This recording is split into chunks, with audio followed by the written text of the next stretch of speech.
آپ لوگوں کے ساتھ میں اسکرین شیئر کرتا ہوں.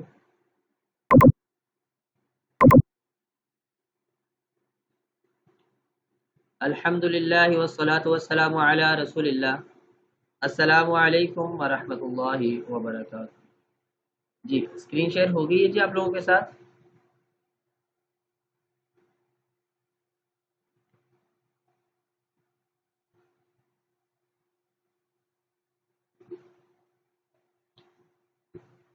جی اسکرین شیئر ہو چکی ہے جی آپ لوگوں کے ساتھ. مجھے کائنڈلی بتائیے گا. ٹھیک ہے. تربیت اساتذہ ورکشاپ برائے ناظرہ قرآن، اس کا دوسرا سیشن ہے آج ہمارا. دوسرا دن ہے. اس میں آپ سبھی اساتذہ کو خوش آمدید کہتا ہوں. تلاوت قرآن پاک سے ہم اپنے اس سیشن کا آغاز کریں گے. خاموشی اختیار کیجیے قرآن پاک کی چند آیات کی تلاوت سے. اعوذ باللہ من الشیطان الرجیم. بسم اللہ الرحمن الرحیم.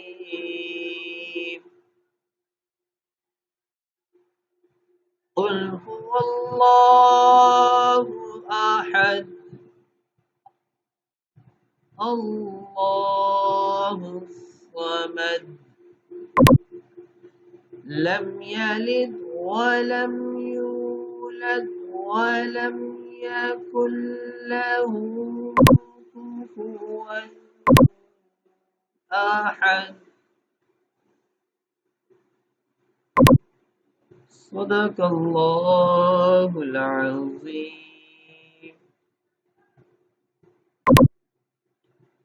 جی برکت کے لیے مل کے ایک دفعہ درود پاک پڑھیں گے.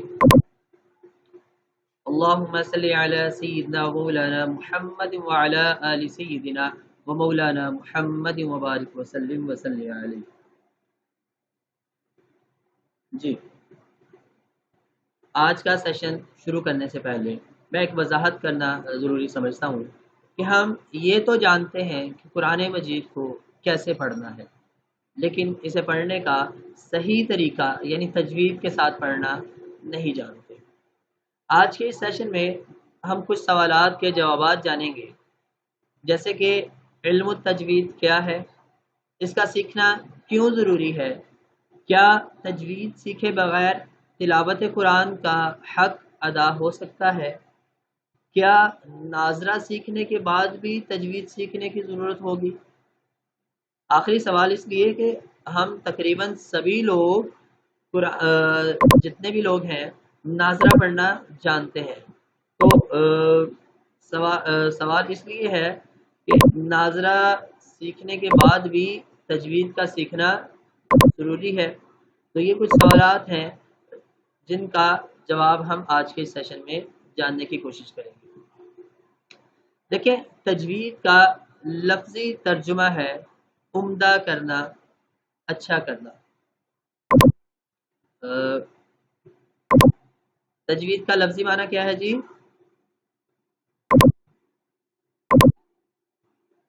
اچھا کرنا. جی یعنی اپنی تلاوت کو عمدہ کرنا، اچھا کرنا. ٹھیک ہے. اصطلاحی تعریف یہ ہے کہ ہر حرف کو اس کے مخرج سے ان کی صفات کے مطابق ادا کرنا. اصطلاحی تعریف کیا ہے جی؟ تجوید کی اصطلاحی تعریف ہر حرف کو اس کے مخرج سے ان کی صفات کے مطابق ادا کرنا. ٹھیک ہے جی.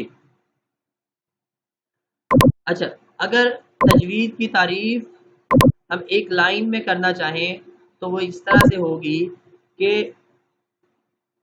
قرآن مجید کو پڑھتے ہوئے مخارج، صفات اور تلاوت کے قواعد کا لحاظ رکھنا.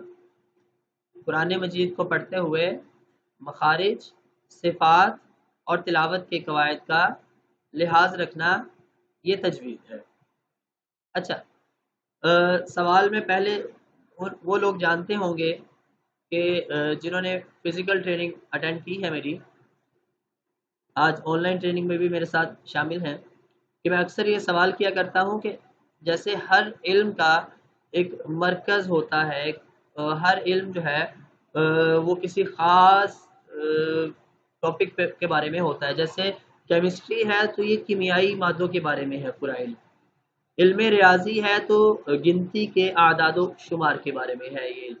تو اسی طرح سے ہر علم مخصوص ہے کسی خاص ٹاپک کے ساتھ. جو علم التجوید ہے اسی طرح سے یہ بھی مخصوص ہے عربی کے حروف تہجی کے ساتھ. یعنی پورا علم التجوید عربی حروف تہجی کے بارے میں ہے. عربی حروف تہجی کے مخارج، ان کی صفات کے بارے میں جاننا اور ان کی حالتوں کے بدلنے سے قواعد میں کیا تبدیلی واقع ہوگی، اس کے بارے میں جاننا سیکھنا، یہی علم التجوید ہے. ٹھیک ہے جی، سمجھ گئے بات کو کہ علم التجوید کس بارے میں ہے پورا کا پورا. یہ تینوں چیزیں قرآن پاک کے ہر صفحہ بلکہ ہر سطر پر موجود ہیں، اس لیے ان کا سیکھنا ضروری ہے. کون سی تین چیزیں جی، ذرا میرے ساتھ ریپیٹ کیجئے گا.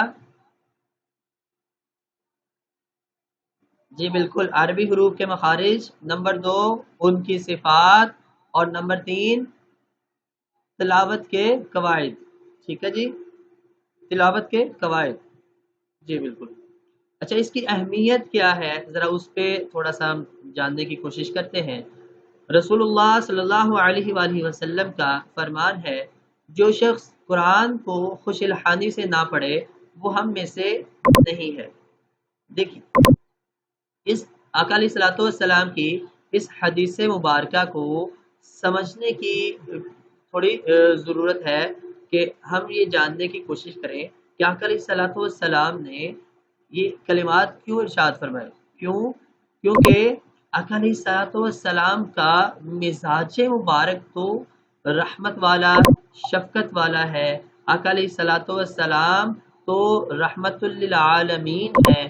لیکن آقا علیہ الصلوۃ والسلام کو یہ ضرورت کیوں پیش آئی کہ آقا علیہ الصلوۃ والسلام تھوڑے سخت کلمات اپنی زبان مبارک سے صادر فرمائیں کہ آقا علیہ الصلوۃ والسلام نے فرمایا کہ وہ ہم میں سے ہی نہیں ہے کہ قرآن کو خوش الحانی سے نہ پڑھے. تو دیکھیے، اچھی آواز سے پڑھنا ہی کافی نہیں ہوتا.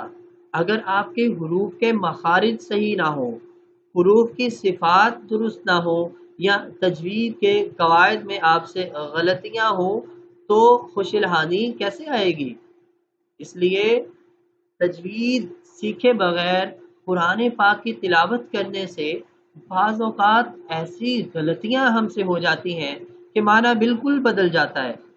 اور اس حد تک معنی بدل جاتا ہے کہ بعض اوقات کفریہ بول منہ سے نکل جاتے ہیں اور ہمیں گمان بھی نہیں ہوتا.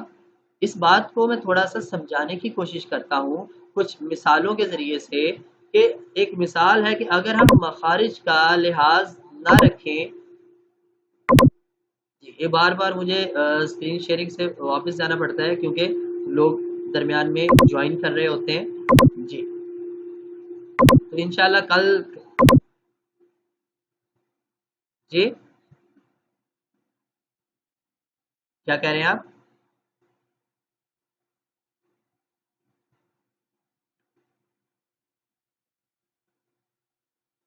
ایسا ہے کہ آپ میں سے کوئی میسج کر سکتا ہے تو ان کو میسج کر دیں کہ لنک کو دوبارہ جوائن کریں. وہ لنک کو دوبارہ جوائن کریں گے، دوبارہ سے ریکویسٹ سینڈ کریں گے تو ان کا جو ہے وہ ایکسیپٹ ہو جائے گی. ٹھیک ہے جی. اچھا، اگزامپل یہاں پہ آپ دیکھ رہے ہیں، آپ کو اسکرین پہ نظر آ رہا ہے کہ اگر مخارج میں غلطی ہوگی، اب مخارج کے اعتبار سے عین ہے واللہ علیم، تو اس کا معنی ہے، علیم کا معنی ہے خوب جاننے والا، اور اللہ خوب جاننے والا ہے. لیکن ہم اگر مخرج کا لحاظ نہ رکھتے ہوئے اس کو لاپرواہی میں پڑھ دیں اور اس کو علیم کی جگہ علیم پڑھ دیں، تو جو لفظ ہے علیم حمزہ کے ساتھ، حمزہ کی آواز کے ساتھ ادائیگی کرتے ہوئے ہم پڑھیں گے تو اس کا معنی ہوگا دردناک. نعوذ باللہ، توبہ استغفار، کہ اللہ کے بارے میں ہم ایسا کلمہ کہہ دیں گے کہ اللہ دردناک ہے، نعوذ باللہ. تو یہ کفریہ بول کے قریب یا کفریہ بول ہو جائے گا نا.